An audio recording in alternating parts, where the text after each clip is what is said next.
Yo, what's going on, y'all? Welcome back to another video. How y'all day doing? Good. Mine going good too. Thank y'all for tuning in. Today I'm coming at y'all with a video that goes by the name of When Celebrating Too Early Goes Terribly Wrong. This is basketball. Yeah, this is the basketball version, but yeah, let's just get to it. I'm gonna put the link to the original video down in the description so y'all can check that out if y'all want to. Without further ado, let's get straight to it.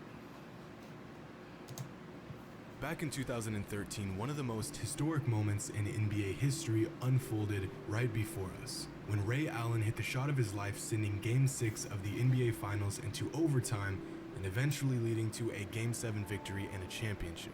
This is arguably one of the most clutch shots in NBA history. One of the GOATs. If Ray Allen misses this, the Heat lose, done deal. What a moment. Looking back, most NBA fans would jump at the opportunity to witness history live, up close and in person. Well, most fans would. But not these people. With less than 30 seconds left in the fourth quarter of a win-or-go-home finals game that is separated by 4 points, fans, or should I say imposters, posing as fans wearing Heat gear, promptly left their seats and exited the stadium. Those ain't the real fans, the ones that be leaving early. One of the biggest moments in basketball within the last decade, and people are leaving to beat the traffic. Damn. Hey, I understand you have to be up early in the morning, Karen, but you already paid $600 for the ticket. Would it kill you to stay another few minutes and, I don't know, witness history? But leaving early was only half of their troubles. Because, as we know, Ray Allen hit this shot and the game went into overtime. So instead of just going home like they so desperately wanted to do 30 seconds ago, the same bandwagon fans who left early tried to re-enter to watch overtime. Literally piling up at the door to get back into the game. But homie at the door is fed up. Imagine paying $600 for a ticket to a finals game just to leave early, just to try to re-enter with no success, and having the entire thing broadcasted in front of millions. Get your ass outside. Dickhead. But at least these people were able to see the team that they pretended to be a fan of win, even if it was through a glass door. Back in 2010, fans of a Croatian basketball team weren't so lucky. It's May 4th. These two teams, which I refuse to even attempt to pronounce, are battling it out for a league championship. Black is Serbia, white is Croatia. The game has already been sent to overtime, and with just 8 seconds left on the clock, Serbia is ahead by just 1 point. Croatia fouls Lawrence Roberts, sending him to the line to shoot 2 free throws. He's already missed 4 free throws throughout the game, but if he sinks these 2, he'll put Serbia up by 3. No biggie. Just hit a couple shots and the championship is your... Okay, well, you still have one more shot. Just take your time and sink the shot. Damn. With 8 seconds left on the clock, Croatia pushes the ball to the floor and kicks it to Bojan Bogdanovic in the corner. He rises up and sinks the 3. With virtually no time left on the clock, Croatia has stolen the championship on a last-second shot. The players are pumped. The fans are going wild. What an amazing moment for this organization. Dickhead! Yo. They too tough. They probably sick. Oh, man. With barely enough time to even get a shot up, a Serbian player throws up a prayer from 60 feet and drills it. The Croatian team is stunned. They cannot believe what just happened. They're looking at the refs, searching for answers, but there are none. Instead of getting back on defense, they were busy celebrating while simultaneously losing the championship. And unfortunately for fans of Auburn's men's basketball team, last season ended in similar fashion.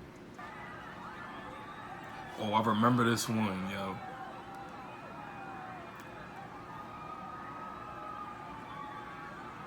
These are the sights and sounds of a fan base overwhelmed with excitement because their team is heading to the NCAA championship game.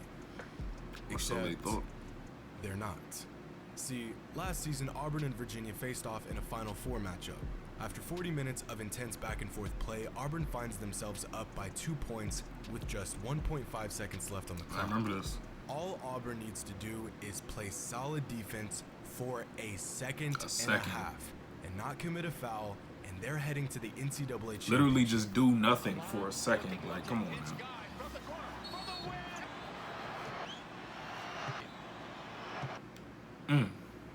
Well, all right.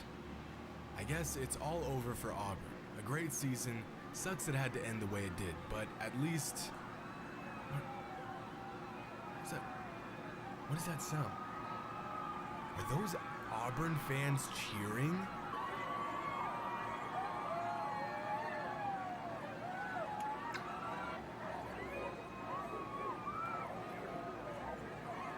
In the midst of all of this craziness, Auburn fans thought that the game had ended with Cal Guy's missed three. They thought their team was going to the championship.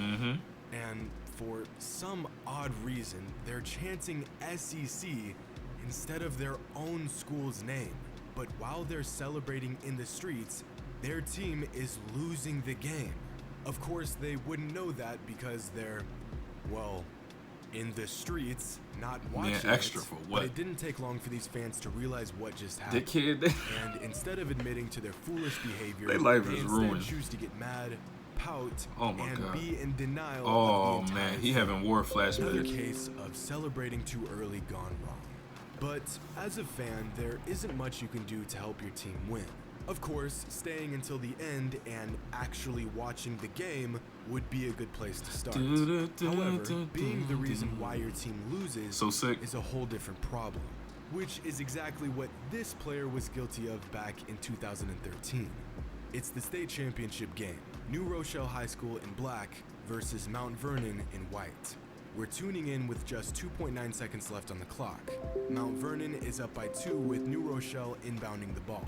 This is a tough situation for New Rochelle, but we've seen worse. With no timeouts left and enough time to put up one shot, the game is pretty much in the books. All Mount Vernon has to do is get a stop. Really not much to it. It would take a miracle for New Rochelle to win this game.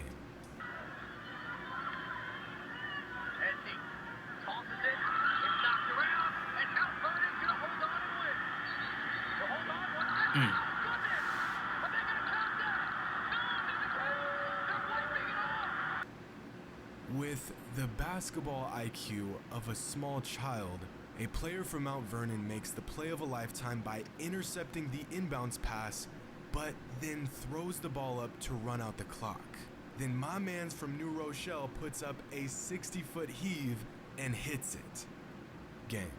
And just like that, this guy is overwhelmed with all the clout his heart desires, and this guy is reevaluating his entire existence. The entire New Rochelle team rushes the court, state champions.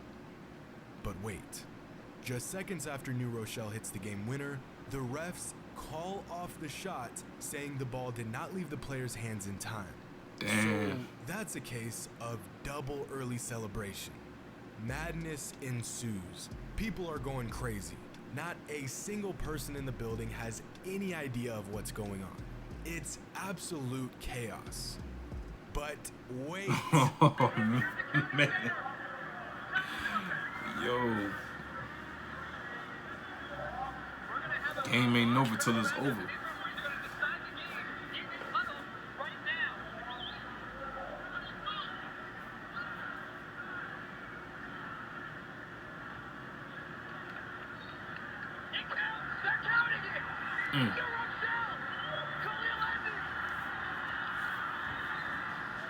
The refs discuss the shot some more and come to the conclusion that the shot was good. So they re-reverse their call, and just like that, New Rochelle are state Damn. champions. Other team What is sick. going on? Look at their This face. has got to be the most chaotic thing I've ever seen on a basketball court. To make matters said, "Oh, worse, shit." the ref hits the entire arena with the call, then does the dash on him. Absolutely unbelievable. In a matter of They said 60 these seconds, Mount Vernon goes from state champions to losing on a last-second prayer, to state champions again, to going out sad with no title. Truly an extreme case of celebrating too early. But I think all these players and fans could learn a thing or two about celebrating. There's a time and a place for it. And Ginobili. it's not locked outside the arena, it's not on the courts, and it's definitely not while the game is still going on. Hope Dummy. you all enjoyed, and as always, until next time. My man's was just rethinking his whole life. Yo, thank y'all for tuning into this video. That was funny, I ain't gonna lie. But hope y'all have a good day, good night, good morning, whenever y'all watching this. I'll catch y'all in the next video. I'm out this joint. Peace.